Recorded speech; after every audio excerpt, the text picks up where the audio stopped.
I woke to diesel thunder and a red banner that screamed across a semi-truck blocking my driveway, "Pay your community fees or lose access." Cute, except I never joined their precious HOA.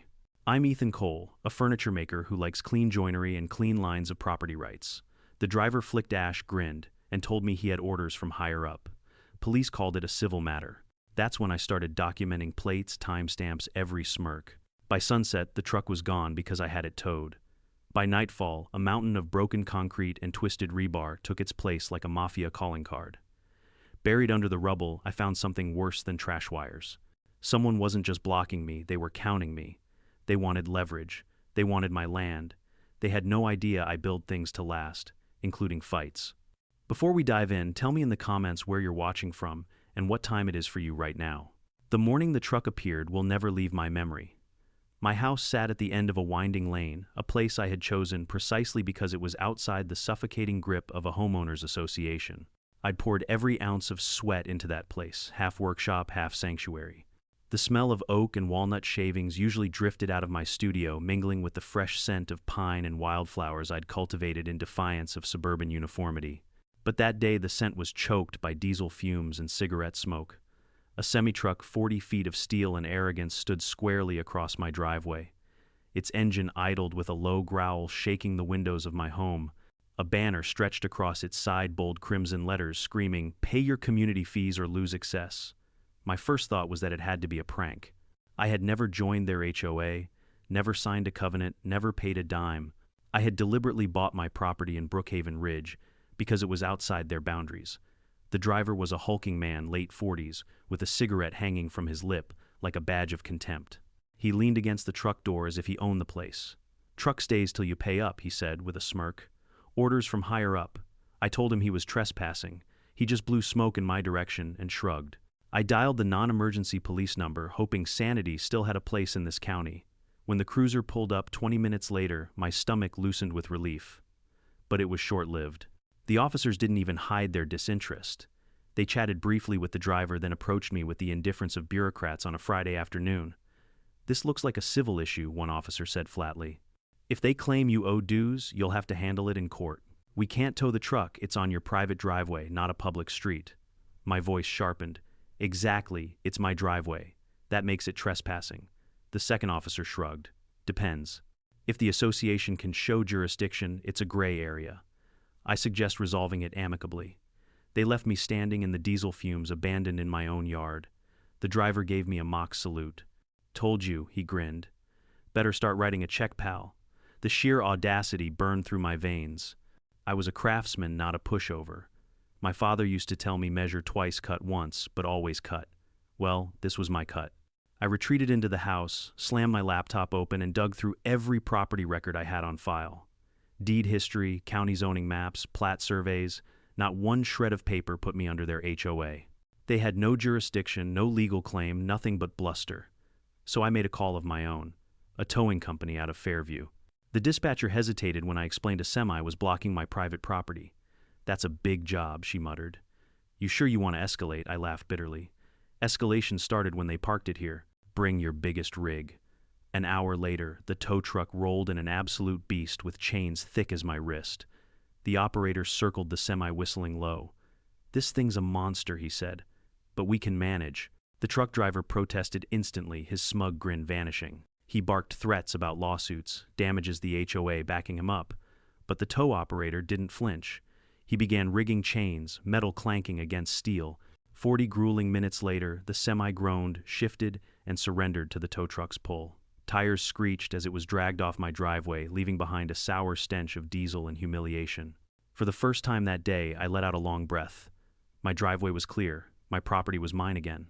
Or so I thought. By dusk, as the sky burned orange, I stepped out to check the mailbox. My chest seized. Where the semi had stood now rose a heap of construction debris, broken concrete, rusted rebar, splintered drywall. It looked like the aftermath of a demolition site. Sitting on top was a single sheet of paper scrawled in blocky handwriting, "This is just the beginning." My hands trembled as I crushed the note. I had faced petty disputes before, neighbors griping about sawdust drifting their way or clients trying to shave $1 off a custom commission. But this was different. This was war. That night I barely slept. The thought of them returning of more trucks or worse kept me pacing. At dawn, I strapped on gloves and grabbed a crowbar, determined to start clearing the mess myself. But as I pried at the concrete chunks, something metallic caught my eye. Thin wires snaking beneath the rubble leading toward the tree line. I crouched closer, heart thudding.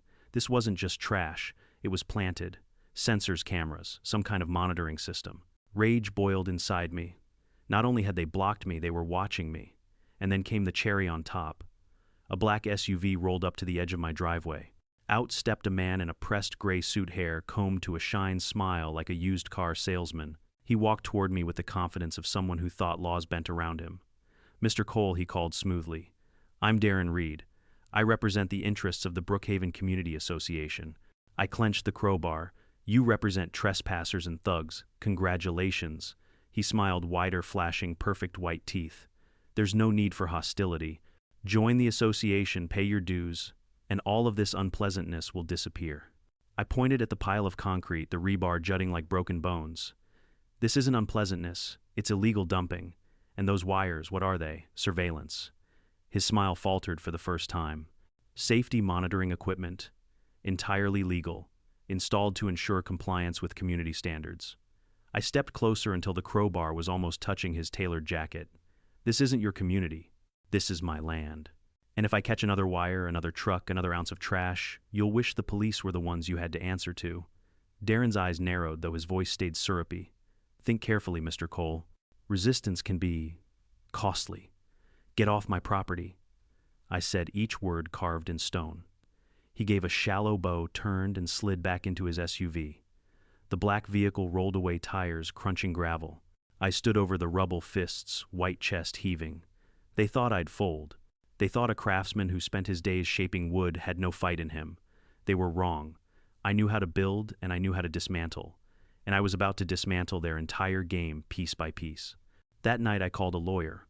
A woman named Lynn Parker, sharp, relentless, the kind who knew her way around zoning codes and injunctions like I knew my chisels and planes. After listening to my story, she said simply, "Document everything. Photos, video, timestamps. We'll bury them in their own lies. But Ethan, this is going to escalate before it gets better."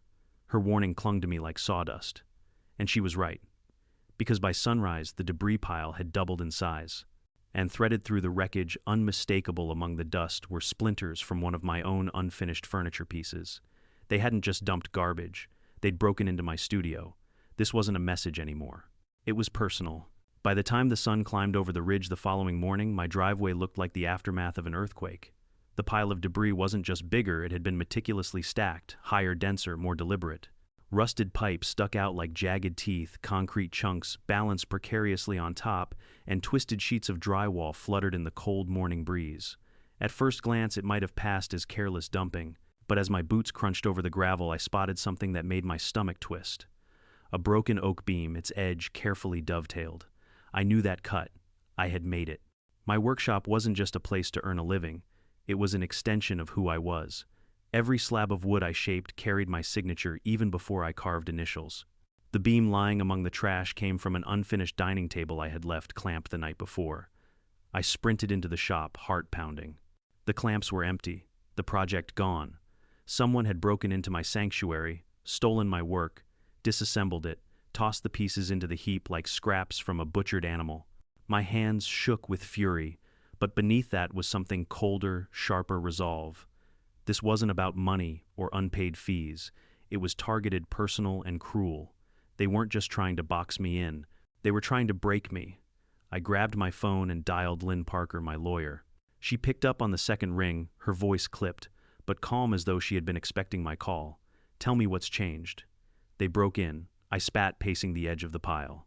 One of my pieces, my table, they ripped it apart and dumped it with the rubble. Her tone hardened. "That's criminal trespass and destruction of property.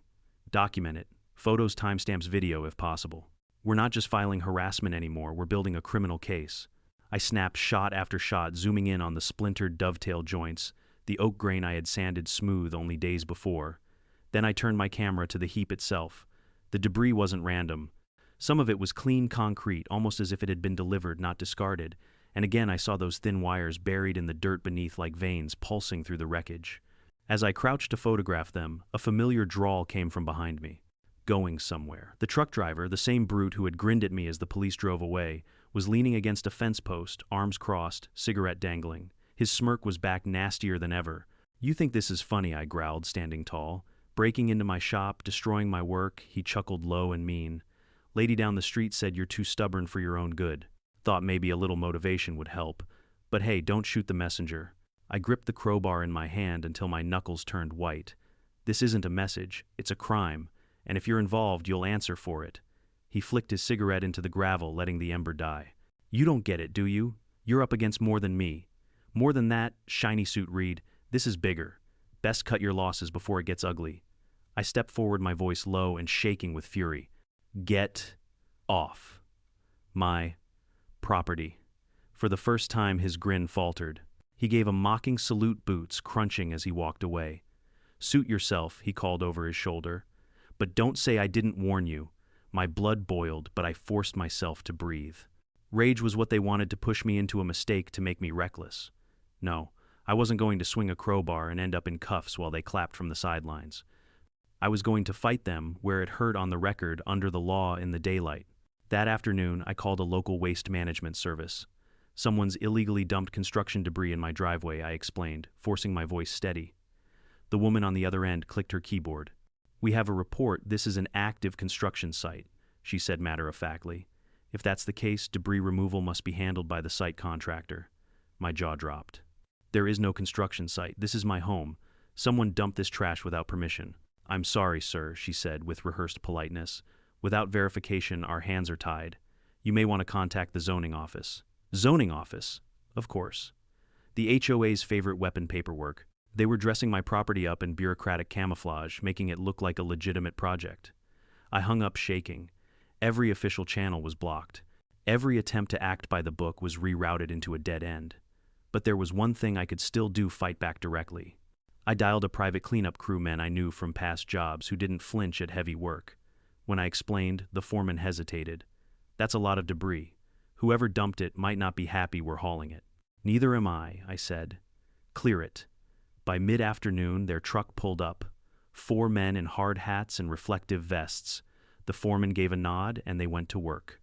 Chains rattled, engines roared, chunks of concrete groaned as they were dragged away. I stayed on the porch, coffee in one hand, phone in the other, recording every moment.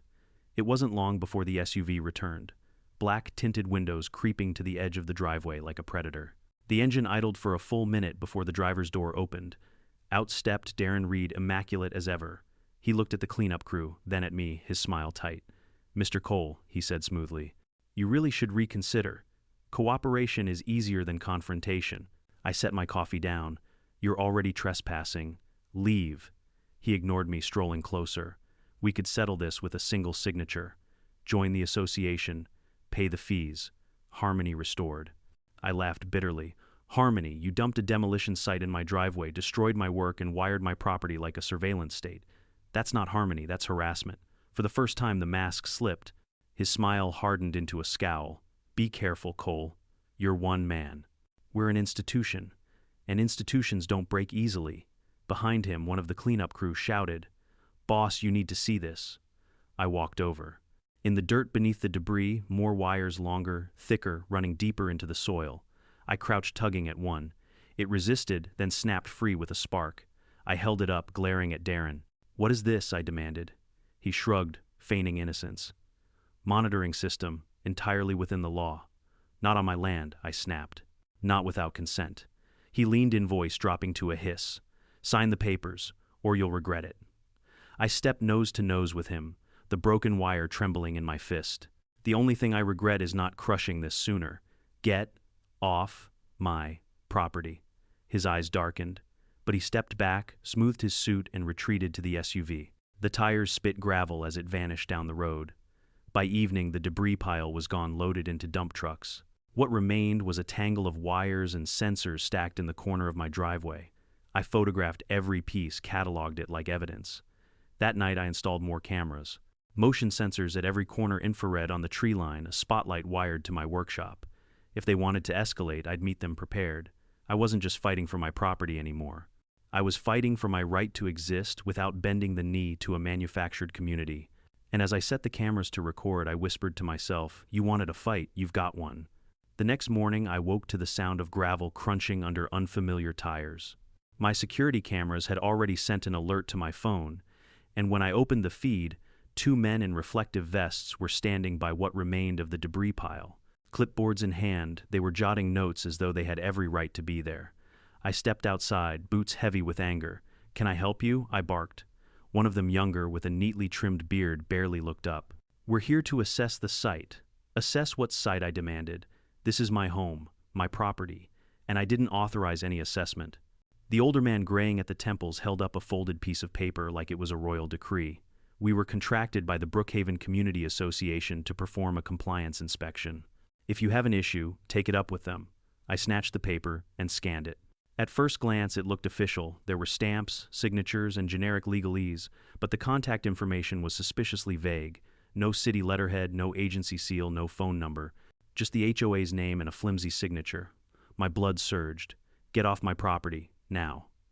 They exchanged a look, shrugged, and walked off without a word, tossing their clipboards into a white pickup. As the truck disappeared down the road, I stood in the silence, crumpling the phony order in my fist. It was clear now this wasn't harassment in passing. It was coordinated, calculated. They wanted me cornered, boxed in, until I bent or broke. That evening, after documenting everything again with photos and video, I sat down at the kitchen table and called Lynn Parker. My voice was low, steady, and furious. They sent fake inspectors today. Bogus paperwork. Claimed authority they don't have. Her reply came sharp as a hammer strike. "That's impersonation and attempted fraud. We can use this. Every new incident strengthens our case.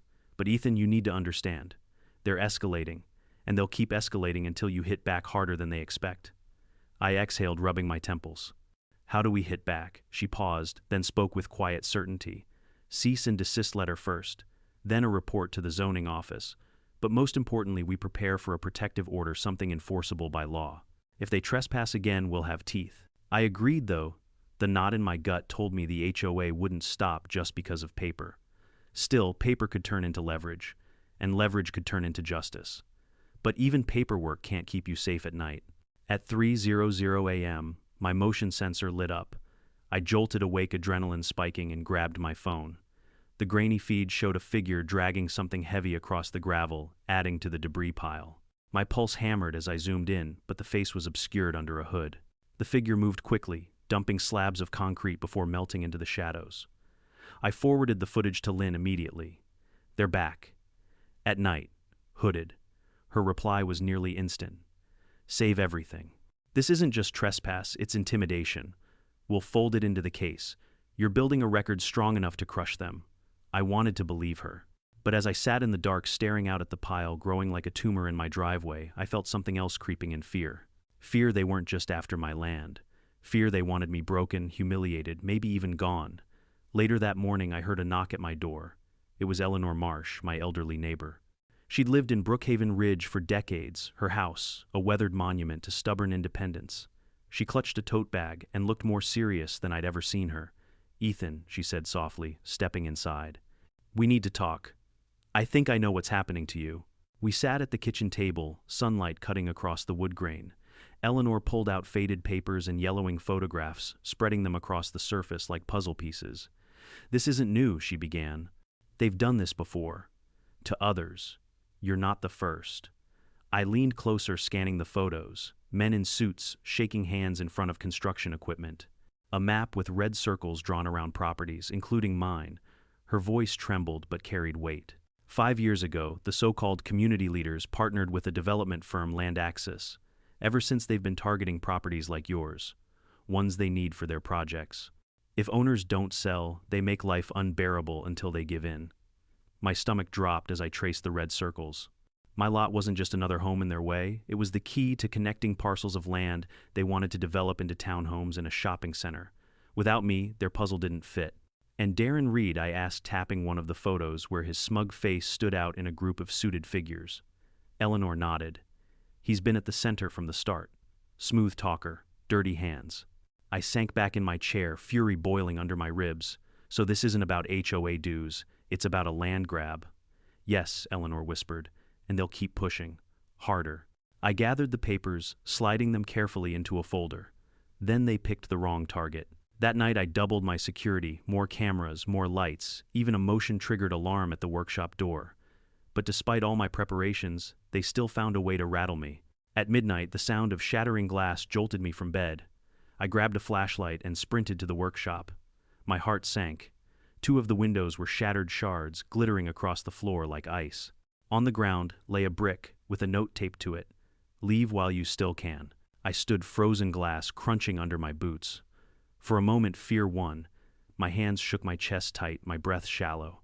But then I looked at the wreckage of my workshop, my sanctuary, and something inside me snapped. Fear hardened into steel. I documented the damage, called the police, filed the report. Same story as before, sympathetic nods, empty reassurances, no real action. But this time I wasn't disappointed. I expected nothing from them. My fight wasn't with the police. It was with the HOA. The next morning I called Lynn again, my voice steady. "We go on offense. Cease and desist, zoning office, protective order, whatever it takes. I'm done waiting for them to play nice." Her reply came firm and fast. "Good. Because now we build the case not just on harassment, but on a pattern of intimidation.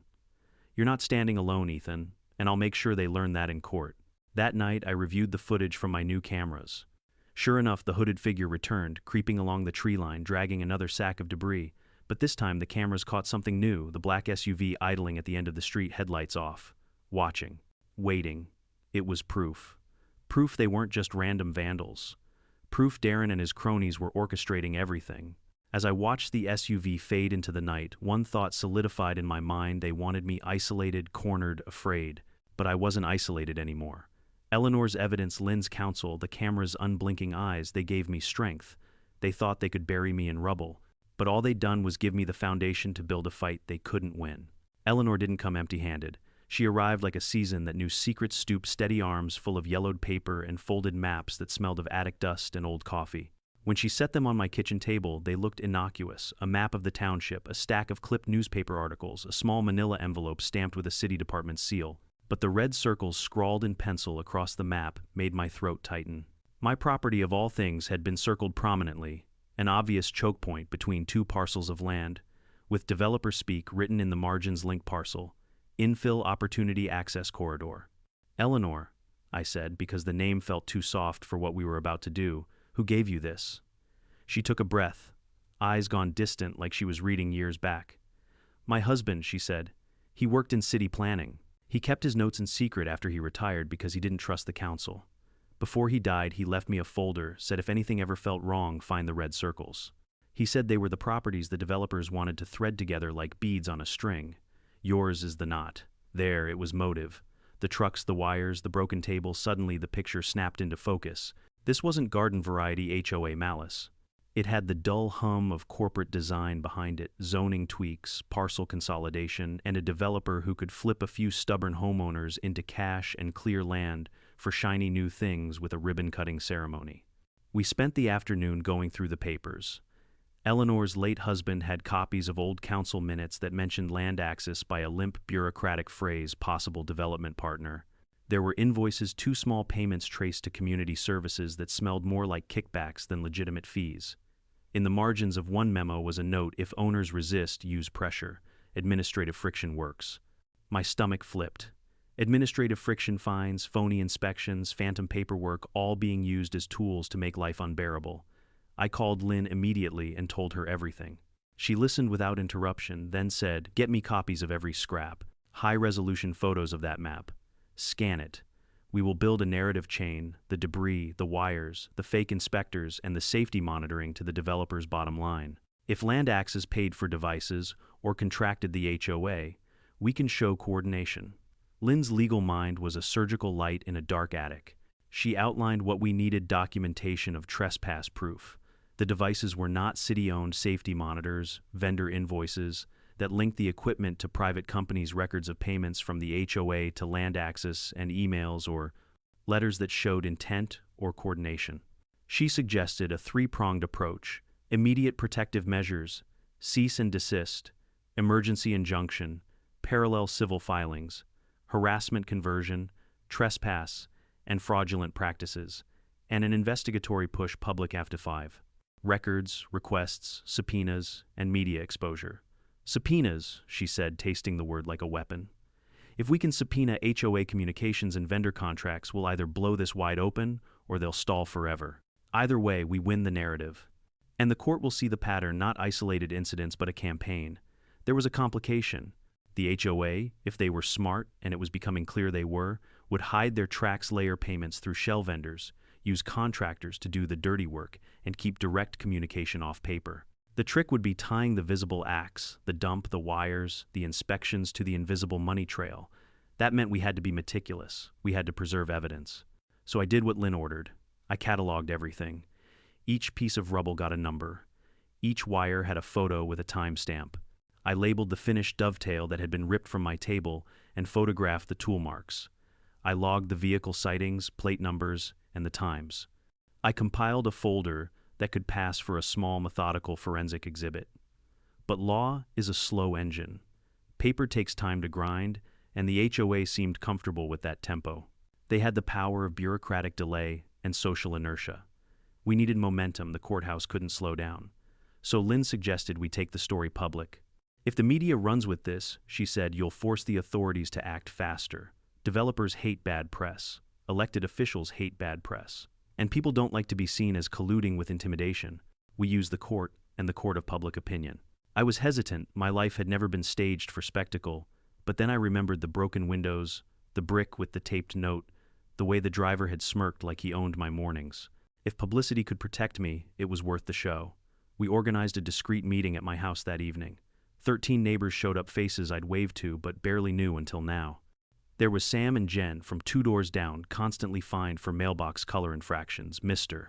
Alvarez, whose property had mysteriously been marked for safety easement, and Teresa, a single mom who had to repaint her fence 3 times because of pseudo-regulation complaints. Each had a story threaded with the same pattern: minor infractions magnified into fines, sudden inspections from contractors with no city affiliation, calls at all hours, offering to buy their land at a reasonable price. They were worn thin. We decided on a plan: combine our resources, pool documentation, and file a collective suit. Collective lawsuits make a different kind of noise: more bodies, more stories, more weight. We would also send a coordinated letter to the city's zoning department, demanding an immediate audit of any devices or installations on private properties in the area. Lynn prepared the cease and desist and helped craft a single airtight complaint piece that each household would sign. But coordination is vulnerable to intimidation. The next morning, someone had torn down flyers we'd put on bulletin boards, and one of the neighbors reported an anonymous call: "Drop the suit, it's better for you." The caller had a breathy tone, then hung up. Fear was a currency, and the HOA's enforcers spent freely. That's when we turned to technology for leverage. I upgraded my cameras with higher-res night vision, set up a second off-site backup for the footage, and arranged for encrypted uploads. The more they pushed, the more we preserved. Evidence becomes a shield if you make it impossible to burn. 2 weeks into our campaign, Lynn made a move. I hadn't expected. She filed a records request with the county and submitted a subpoena motion targeting vendors who had provided monitoring equipment to the HOA. Within days, one of the vendor names surfaced: an intermediary company with a curious billing pattern that funneled payments through a shell firm. Lynn dug into corporate filings and discovered a tie: a single director who had previously served on advisory boards at Land Access. It was the thread we needed. I remember the moment I read her email: "We have a tie to Land Access via Vendor X. It's not full exposure yet, but it's a line." My hands went cold and then hot with something fierce relief, because the puzzle was starting to assemble itself, and rage because the image of my ripped table in that pile of rubble now had a clearer face to aim at. We were no longer 5 neighbors with a pile of trash in a driveway. We were a movement, a legal checklist, a set of witnesses. A growing public story that, thanks to Eleanor's map and Lynn's subpoenas, had roots deep enough to pull. We were still vulnerable. They could still try to scare us into silence. But every act they took, every scrap of wiring they buried, every window they shattered became data points in a ledger we intended to balance in court. When Darren Reed showed up again, calm, insulting, even friendlier than before, I didn't feel like a lone man. I had cameras, neighbors, a lawyer, and a paper trail that would not be denied. He offered the same tired sign here, and it'll be resolved line. I handed him a printed copy of the records request acknowledgement and watched his jaw go tight when he read about Vendor X and the subpoena motion. Think carefully, he whispered the same threat all over. But the whisper fell into a room full of people who had decided to stop being polite about a robbery in slow motion. I folded my arms and said quietly, "We already have." The morning after our neighborhood meeting, I thought things might calm down. For a brief second, walking into my workshop and breathing in the familiar smell of sanded oak, I convinced myself we'd seized the momentum. But calm was a fantasy. They came back harder. It began with an official-looking envelope in my mailbox, stamped with the city seal. Inside was a notice of zoning inspection. The letter claimed my workshop might be operating outside of permitted use. It cited vague sections of municipal code enough to sound intimidating, but not specific enough to be real. I knew the drill. This was the HOA's new tactic: turn bureaucracy into a weapon. I called Lynn immediately. She laughed without humor. Classic administrative harassment. They file complaints real or fabricated, and the city is forced to send an inspector. You'll pass, but the point is to drain you. Time, money, stress, that's their currency. 2 days later, a city inspector actually showed up. A stiff man in a crisp uniform, clipboard clutched like a shield. "We've received complaints regarding zoning violations," he said. "We're here to conduct an inspection." I stepped aside, jaw clenched, and let him in. He measured everything: the placement of my woodworking machines, the number of cords, even the type of wood stacked against the wall. He scribbled notes, asked about dust collection systems, about noise levels. I answered each one calmly, methodically, like a man who knew the game. After nearly an hour, he finally shut his notebook. "Nothing appears out of compliance," he admitted, but his tone was apologetic, as though he knew he was just a pawn. "Then maybe," I said, voice sharp, "you can tell the HOA to quit wasting everyone's time." He didn't reply. He packed up and left tires crunching down the drive. I exhaled slowly, resisting the urge to smash something. They hadn't found anything, but that wasn't the point. The point was the disruption, the time lost, the reminder that they could reach into my life whenever they pleased. That night they escalated again. Around 2 in the morning, the shrill blare of my security alarms jolted me awake. I grabbed my phone, pulled up the live feed, and felt my stomach drop. 2 figures in hoodies were near my workshop spray cans, hissing as they painted across the side wall. Their movements were quick, practiced. I dialed 911 and sprinted for the door, flashlight in hand. By the time I got outside, they were gone. Tires screeched at the end of the street, and the black SUV I'd seen before disappeared into the night. I turned my beam to the wall and froze. In dripping red paint, scrawled like a scar, "You can't win." The words slashed at me harder than any knife could. For a moment I stood in silence, chest-heaving fury and fear warring inside me. Then I forced myself to take photos, every angle time-stamped. My hands were shaking, but I knew I couldn't afford to let emotion erase evidence. The police arrived 20 minutes later, lights flashing blue against the workshop's red scar. They took my statement, reviewed the footage, and shrugged. "Faces obscured, license plate unreadable," the officer said, like reading from a script. "We'll file it, but not much we can do." I almost laughed. Not much we can do. That seemed to be the motto of every official body around here. But I wasn't powerless. Not anymore. The next morning I called Lynn again, voice steady. "We fold this into the case. The spray paint, the inspection, all of it. We push harder." She agreed. "And we file an emergency petition for a protective order. If we can convince a judge you're under ongoing harassment, we can get enforcement authority. Trespassers can be arrested, not just shrugged at."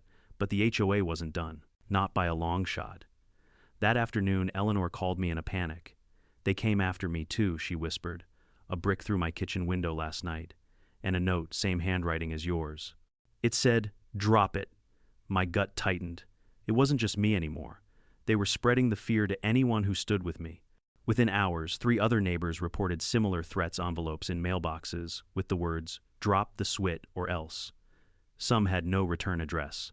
Others were just plain sheets of paper with block letters. I gathered with the neighbors that evening in my workshop, the red paint still glaring from the walls. One by one, they shared their stories. Each face was pale, tense, tired. Some were scared enough to consider quitting. I stood in front of them, hands braced on a workbench, and spoke louder than I felt. They want us to fracture. They want fear to peel us apart one by one. But look at this. I gestured to the wall, to the photos laid out, to the pile of threats. This is evidence. Every act they commit makes our case stronger. If we stay together, we win. If we scatter, they've already won. The room fell into silence. Then Eleanor nodded slowly. "We can't stop now. Not after all this." Others murmured agreement, the fragile threads of courage weaving back together. The following day, Lynn filed the emergency petition. She also began contacting local reporters, feeding them pieces of the story, the semi-truck, the debris pile, the wires, the threats. Within a week, an article ran in the county paper. Local homeowners accuse HOA of intimidation tactics in land dispute. The HOA scrambled. Suddenly, they were on the defensive. Darren Reed issued a polished statement claiming the association was only enforcing community standards and that rumors of intimidation were exaggerations. But the article included a photo of my workshop wall, the words, "You can't win," splashed in dripping red. Exaggerations didn't look that convincing when you could still smell the paint.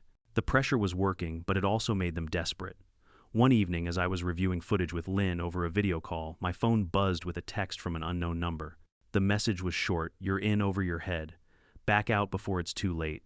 I stared at the words, my pulse steady now, not panicked. I forwarded it to Lynn with 3 words: "I'm not quitting." But deep down, I knew the battle had just reached another level. They weren't content to intimidate, they were testing how far I'd go, how much pressure I could endure. That night I sat in my workshop, the scarlet graffiti glaring over my shoulder, and sharpened a chisel by hand. The rhythmic scrape of steel on stone calmed me, reminded me of who I was. I wasn't just a homeowner, I was a builder. And if they thought they could demolish me with rubble and paint, they hadn't learned a damn thing about woodworkers. We know how to rebuild stronger, tighter, harder than before. I put the chisel down, looked at the camera feed one more time, and whispered to myself, "You think I can't win? Watch me." The article in the county paper lit a fuse neither side could put out. By the next week, my phone was buzzing non-stop. Neighbors I hadn't spoken to in years knocked on my door to share stories, each one eerily familiar: fines for mailbox colors, threats of mandatory landscaping, sudden offers to buy their homes at below market rate. Every tale was another puzzle piece that fit perfectly into the map Eleanor had shown me, the red circles, the targeted properties. We met again in my workshop, the scarlet graffiti still staining the wall despite my attempts to scrub it. 15 people crowded inside, voices tight with frustration. I laid out the evidence on a table like it was a war map: photos of debris, the confiscated wires, screenshots of threatening texts, Eleanor's husband's map. Lynn stood beside me, flipping through legal pads filled with notes. "We have enough to file a collective lawsuit," she said, her voice steady, calm, but charged with authority. "Not just harassment. We're talking about coordinated fraud, trespass, illegal dumping, even conspiracy to commit unlawful land acquisition. But we need commitment. This only works if you all sign on." There was silence. A collective breath held tight. Then Mr. Alvarez, the elderly widower, raised his hand. "I'll sign. They've been on me for years." One by one, others nodded. Pens scratched paper. Fear had been replaced by something heavier: resolve. From that day, the HOA wasn't facing just one man. They were facing a coalition. Lynn wasted no time. She drafted the complaint with precision, layering every violation like planks in a solid beam. She submitted requests for protective orders and began preparing discovery motions to pry into the HOA's finances. More importantly, she reached out to her contacts in local media, feeding them details. The county paper hadn't run the semi-truck blockade, the fake inspectors, the nighttime vandals. Within 2 weeks, the story hit a regional news station. Cameras rolled on my driveway as I stood beside the debris pile, rebuilt again despite repeated cleanups. The reporter asked, "Why do you think they're targeting you?" I held up Eleanor's map for the camera. "Because my property is the linchpin. Without it, their development doesn't work. They can't buy me, so they're trying to break me." The segment ran that evening. By morning, HOA members were scrambling. Darren Reed gave a press conference, his voice slick as oil. "These are false allegations," he insisted. "The association is committed to maintaining community standards, not intimidation." But the camera zoomed in on his polished smile, and behind him the black SUV we'd caught on video sat in the parking lot like a silent confession. The pressure mounted, but so did the retaliation. Anonymous phone calls flooded in, always at night. Sometimes just silence breathing on the other end. Sometimes whispers, "Drop the suit." My mailbox was pried open twice, envelopes scattered on the ground. Once I found a single photograph inside an image of my house taken from the tree line at night. It was meant to shake me. Instead, it steeled me. I took the photo straight to Lynn. "They're documenting me. Let's make sure the judge knows." She smiled grimly. "They just gave us more ammunition." But what broke the last thread of doubt wasn't a threat against me. It was against Eleanor. She showed up at my door one morning, pale, trembling. "They called my grandson," she whispered. "He's away at college. Someone told him if I didn't stop helping you, accidents happen." I felt my blood boil like molten iron. "That's it," I said. We're not playing defense anymore. That afternoon, Lynn arranged a town hall at the local library. Cameras rolled as neighbors poured in, some curious, others angry. One by one, people told their stories. A mother fined for letting her child's bike rest on the lawn. A family pressured to sell after mysterious break-ins. Each voice echoed the same theme: intimidation disguised as governance. By the end of the night, we had 30 signatures on the collective suit. 30 voices united. The next morning, the HOA struck back. A thick envelope arrived at my door, a formal complaint filed against me. They accused me of destruction of community infrastructure, claiming the wires my cleanup crew unearthed had been safety monitoring devices I had willfully vandalized. I laughed out loud, the sound bitter in my empty kitchen. They were accusing me of destroying the very devices they had planted on my land. I called Lynn. She didn't laugh. Her voice was sharp, surgical. This is a counteroffensive. They're trying to flip the narrative, paint you as the aggressor. But we can bury this. We have photos showing the wires hidden under debris. We can prove no city permit authorized them. Let them try. So we did. Lynn compiled the timeline: Semitruck, debris wires, phony inspectors, graffiti threats, and now the fraudulent complaint. It painted a picture darker than anything I could have built alone. But the HOA wasn't ready to let go of intimidation. 2 nights later, I woke to motion alerts again. This time the footage showed not just one figure, but 3. They weren't dumping debris. They were carrying buckets. When morning came, I found my front steps and walkway coated in thick, foul-smelling tar. It took hours to scrape my gloves, blacken my muscles aching. But I didn't curse. I didn't shout. I documented. Every bucket, every smear, every ruined step. By then, fear had been replaced by something sharper: clarity. They were running out of tricks. Tar wasn't strategy. It was desperation. And desperation, I knew, meant we were close to breaking them. At our next meeting, neighbors arrived angrier than ever. They'd had enough of the intimidation, enough of the vandalism. Someone suggested hiring private security. Another proposed installing a communal camera network to blanket the whole street. But Eleanor, steady as ever, raised her voice. They want us afraid. Don't give it to them. What we need is solidarity. We show up in court, every one of us. We tell our stories. Together. That's how we beat them. We all nodded. She was right. The courtroom would be the battlefield, and our strength wasn't in walls or wires. It was in numbers. As the meeting ended, I stepped outside into the cool night air. Across the street, the black SUV idled, again headlights off, watching. I raised my phone and snapped a photo. This time I didn't feel fear. I felt resolve. Watch all you want, I muttered. When this goes to court, you'll wish you'd stayed in the shadows. The courthouse smelled faintly of old paper and disinfectant, that strange blend of bureaucracy and ritual. I'd never spent much time in one before, but stepping through those heavy double doors with Lynn at my side felt like marching onto a battlefield. Every creak of the wooden benches, every shuffle of suits across the polished floor carried the weight of eyes and judgment. This wasn't just my fight anymore, it was everyone's. Across the aisle sat Darren Reed, smug as ever, flanked by a team of lawyers who looked like they'd been printed out of the same glossy catalog: sharp suits, expensive watches, and that permanent expression of controlled disdain. Behind them were a handful of HOA board members, whispering like a clutch of ravens. The black SUV wasn't in the parking lot today, but its ghost lingered in the room. The judge entered and we all rose. A gavel tapped wood, and the first skirmish began. Lynn opened with precision, her voice calm, but cutting, weaving the story we'd built from weeks of terror. She laid out the timeline: the Semitruck blockade, the illegal dumping, the discovery of hidden wires, the phony inspectors, the vandalism, the threats. Each piece of evidence was introduced, like a chisel strike, shaping a form out of raw timber. The defendants have not only harassed my client and his neighbors, she declared, her tone hard enough to cut stone.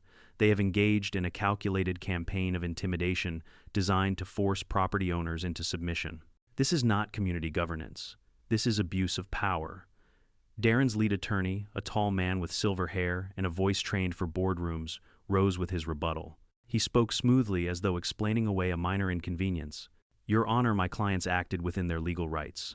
The so-called harassment was nothing more than standard enforcement of community standards. The devices found on Mr. Stand, Cole's property, were monitoring equipment necessary for safety. Any suggestion of intimidation is exaggerated at best. Exaggerated. I clenched my fists, the word burning in my ears. Was the graffiti exaggerated? The bricks through Eleanor's window, the tar poured across my steps. Lynn didn't flinch. Let's examine these monitoring devices. she said, lifting a photograph. The image filled the courtroom screens, a coil of wires dug from my driveway, snapped ends, still caked in dirt. These were found buried under rubble dumped illegally on my client's land. Not only was there no permit authorizing their installation, but records show these devices were purchased not by the city, but by a private vendor, Vendor X, whose corporate filings connect directly to land access development. The courtroom buzzed. Darren shifted uncomfortably in his seat. And what purpose would such devices serve? Lynn continued. Not safety, not compliance, surveillance. Designed to track, to intimidate, to fabricate traffic patterns for rezoning applications. This is not speculation. We will show invoices, linking payments from the HOA to land access through Vendor X. She moved methodically, piece by piece. Screens lit with photographs of the debris, piles the graffiti on my workshop wall, the threatening notes. She played clips from my security cameras, the hooded figures creeping across the driveway at night, the black SUV idling at the street's end. Each image was a nail hammered deeper into the HOA's coffin. Then came the witnesses. Eleanor took the stand first. Frail but steady, she told her story, with a quiet fury that silenced even Darren's smirk. She described the brick through her window, the threats to her grandson, the map her husband had left behind. When she unfolded the faded paper in her trembling hands and showed the red circles to the court, a ripple of murmurs spread across the room. This is not paranoia, she said, her voice rising with surprising strength. This is a plan. A scheme to push us out so developers can pave over our lives. Darren's attorney tried to dismiss her testimony as outdated speculation, but Lynn was ready. She called an urban planning expert who verified that recent zoning adjustments lined up exactly with the red circles on Eleanor's map. The so-called speculation matched reality with uncanny precision. Then came the final blow. A whistleblower, an ex-employee of Land Access, took the stand. His voice was disguised, face hidden behind a screen, but his words carried weight like a sledgehammer. The HOA wasn't acting independently, he said. They were coordinating with Land Access. Our job was to identify key properties. The HOA's job was to pressure homeowners through fines, threats, or harassment until they sold or joined the association. Mr. Cole's property was a priority target. The defense scrambled, objecting to anonymity, questioning credibility. The judge overruled. The damage was done. For the first time, Darren's mask cracked. His jaw tightened, his hand clenched around a pen until it snapped. The trial stretched into days, each one chipping away at the HOA's armor. We presented text messages, surveillance footage, even records from the towing company showing my request to remove the semi-truck was lawful. Every attempt they made to twist the narrative was countered with hard evidence. On the final day, Lynn closed with words I'll never forget. This case is not about a truck in a driveway. It is not about community fees or zoning codes. It is about the abuse of power. It is about ordinary citizens being terrorized in their own homes by those who claim to protect them. And it is about drawing a line here today so that no association, no developer can ever again mistake silence for consent. The judge recessed. The room buzzed with tension. My chest felt like a drum. Minutes stretched into an eternity before the gavel sounded again. The verdict came clear and sharp: guilty. The HOA was found responsible for harassment, trespass, and unlawful surveillance. Damages were awarded not just to me, but to every neighbor who had joined the suit. More than money, though, the court issued something far heavier: the immediate disbandment of the HOA's board and a referral for criminal investigation into their ties with Land Access. The room erupted, neighbors embracing, whispering, sighing relief. Eleanor wept quietly into a handkerchief. Lynn allowed herself a rare smile. Across the aisle, Darren sat, stone-faced rage burning behind his eyes. As we filed out of the courthouse, cameras flashing, microphones thrust toward us, I felt something I hadn't in months: victory. But it wasn't triumph that filled me, it was resolve. Because even as Darren disappeared down the courthouse steps, I knew this wasn't the end. Land Access was too big, too hungry to fold after one defeat. But they'd made one fatal mistake. They'd thought we were isolated, easy prey. Instead, they'd built a coalition. And coalitions don't crumble easily. That night, I returned home to my driveway, the same place where the semi-truck had once idled, where rubble had once towered. For the first time, it was empty. Clear. Mine.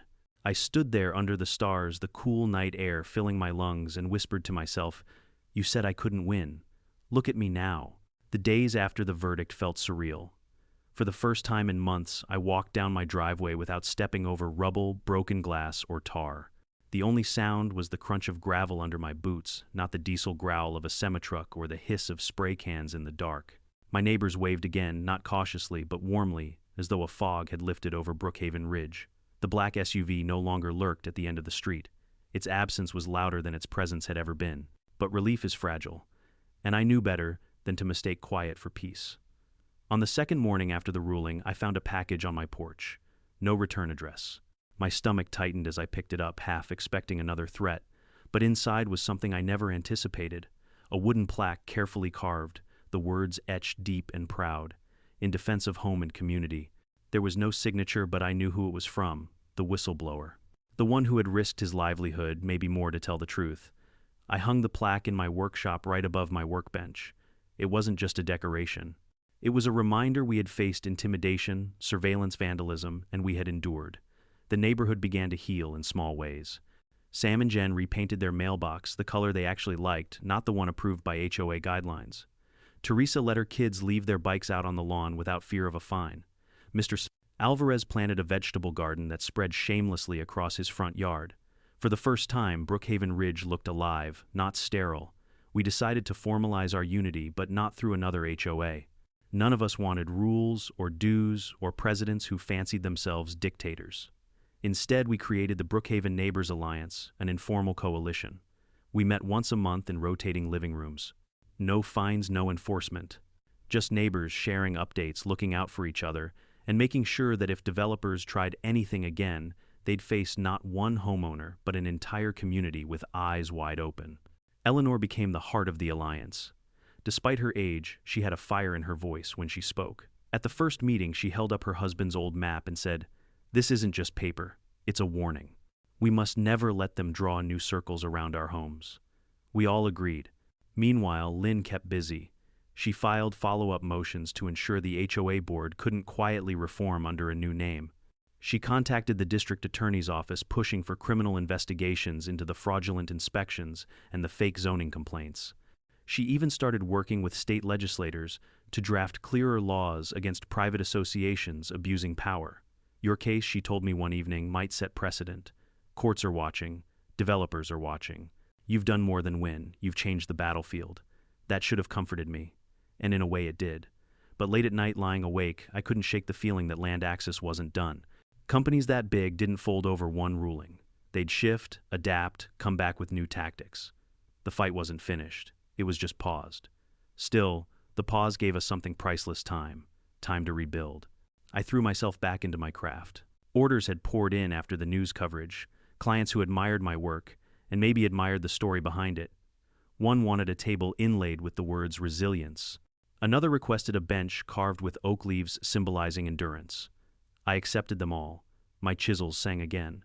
My workshop, once vandalized, now echoed with the steady rhythm of creation instead of destruction. One afternoon, as I sanded the curve of a chair, Eleanor stopped by with iced tea. She looked at the plaque on my wall, then at me. "You realize," she said, "you gave us our home back." I shook my head. "We did it together," she smiled. "Yes, but you lit the fire." Her words stayed with me. Because she was right about one thing: before the Semitruck, before the debris and the graffiti, we were strangers living side by side. Now we were something stronger. A community not built on fines and bylaws, but on solidarity. A week later, we hosted a block gathering in my driveway. The same driveway, once buried under rubble, now held tables of food, folding chairs, and laughter. Children played tag where wires had once been hidden. Neighbors who'd barely spoken before clinked glasses. Music played from a speaker. The air smelled of grilled corn and barbecue, not diesel or tar. As the sun dipped low, I stood near the edge of the crowd, watching lights twinkle in the trees. Eleanor joined me, her eyes soft. "It feels like we finally took our street back," she whispered. "We did," I replied, "and we'll keep it." But as I said it, I caught myself glancing at the horizon, half expecting headlights from a black SUV. Old habits die hard. Later that night, after the gathering ended, I sat alone in the workshop. The plaque above my bench glowed in the lamplight. I ran my fingers over the carved letters and let the weight of everything sink in. They had tried to bury me under rubble. They had tried to scare me with wires, with bricks, with paint, with threats in the dark.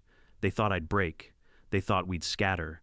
But instead we'd come together, stronger, louder. For the first time in months, I felt peace. Not because the fight was over, but because I knew we could win. And if Land Axis or anyone else ever came back, they wouldn't be facing one stubborn woodworker. They'd be facing an entire neighborhood with fire in its veins. That's the real defense of home and community. This story isn't just about one man and one driveway. It's about how easily power can be abused when people stay silent, and how quickly that power crumbles when ordinary people stand together. HOA bullies, corporate developers, even local officials, they all count on isolation. They count on fear. They count on neighbors looking the other way. But the moment we share our stories, the moment we unite, intimidation loses its teeth. If there's one lesson I've carried from this battle, it's this: your home isn't just wood and stone. It's the people who stand with you, the courage to say no, the determination to hold the line. So I ask you, watching this right now, have you faced something like this? Drop your story in the comments. Let us know how you stood your ground. And if you believe in protecting the places we call home, hit subscribe and join our growing community. Because together, we are stronger than any HOA, stronger than any developer, stronger than fear itself.